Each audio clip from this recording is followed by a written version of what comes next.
and welcome to the podcast that brings you short stories and maybe help you connect with life, 5 minutes at a time. I am your host, Hot Dog Telepathy, and today we have a very special episode in store for all you short story enthusiasts out there. The first one.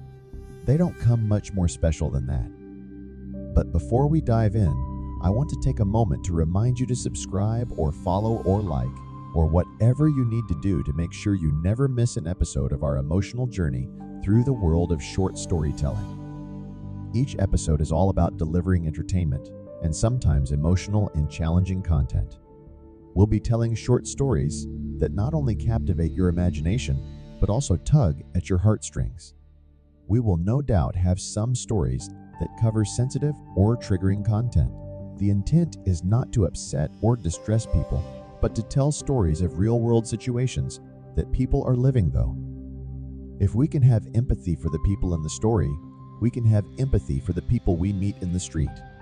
We have no idea what their story is, but could it be the same as one that you have heard, and do they need our support rather than our scorn? So without further ado, let's jump right into our first short story. Silence. It's a story of a man with troubles. He can see the people around him controlled by consumerism. They are drawn in by the neon lights of the city and wantonly devour the goods for sale. The people don't know or understand what is happening to them. They just consume. He tries to help the crowds, but can't get through to them. He must build an army of like-minded people that can see past the neon and help those that can't help themselves. In a city brimming with life and noise, there existed a troubled man, a soul in search of something unknown. He walked the bustling streets and confronted the chaos of the city, yet within him there lingered a need for a connection that transcended the superficial noise of the life that surrounded him. The noise of this city did nothing to ease his soul or distract him from the darkness inside. As night fell and darkness embraced the world around him, he found himself drawn into a dialogue with his old companion, the darkness itself. It was in the stillness of the night that he sought refuge, a space where he could speak without judgment and listen without interruption. The vision that had come to him in his slumber now beckoned him to explore its depths in the waking world around him. Alone, he traveled through the narrow streets as the thick fog gathered between the buildings. As he rounded a corner, the flickering halo around an old, faulty street lamp cast a strange glow. He instinctively huddled deeper into his large coat, seeking warmth against the cold and damp night air. It was then, amidst this quietude, that a sudden burst of neon light pierced his eyes, momentarily blinding him. The neon light seemed to fracture the night, leaving a mark upon his senses, its brilliance burning into the night. He could feel it trying to touch his soul as he became acutely aware of the profound desires that enveloped the air, enveloping everything and everyone around him. In the stark illumination, his gaze fell upon people gathering in crowds of almost uncountable numbers, their faces illuminated by the glow of the neon. Yet despite their proximity, he could see the paradox. They were talking, but not truly speaking. They were hearing, but not genuinely listening. They moved through life, trapped in their own self-indulgent worlds, their songs left unshared, their voices unheard, stories untold. "Fools," he whispered, his voice laced with a mixture of frustration and sadness. "You do not know the immense power of the neon you follow. It festers and grows like cancer, corroding the very essence of our humanity. Be not silent, be heard." He yearned to impart his wisdom, to bridge the gap that separated them, and he extended his arms as if reaching out to touch their souls, calling out to them to heed his words.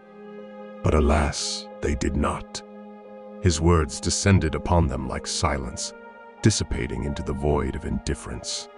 His words echoed through the city, unheard, their significance lost to the apathy of those around him. The people, oblivious to his entreaty, bowed their heads and offered prayers, not to a higher power, but to the false gods of materialism. Their devotion lay in the city's neon lights that illuminated their paths, dictating their desires and decisions, driving their consumerism and closing them off to others. The neon flashed, a warning, I would say, but for others, it called to them as a beacon. With a heavy heart, he retreated from the scene, aware of the futility of his attempts to break the cycle. He understood that the true power of the silence within him lay not in its absence of communication, but in its ability to awaken introspection and self-reflection. He would continue his journey, embracing the solitude and using it as a catalyst for his own growth, so that he may help others break free from the illuminated coercion they unknowingly found themselves in. He turned and walked away from the people, carrying within him the internal song of silence, its harmonies guiding his steps. And in the vast expanse of the city, he vowed to carve out his own symphony, one that would resonate with the hearts that dared to listen, embracing the power of silence and the profound wisdom it held. When his numbers matched those he saw tonight, he knew his work would be done, and everyone would make sure no others were lost to the neon.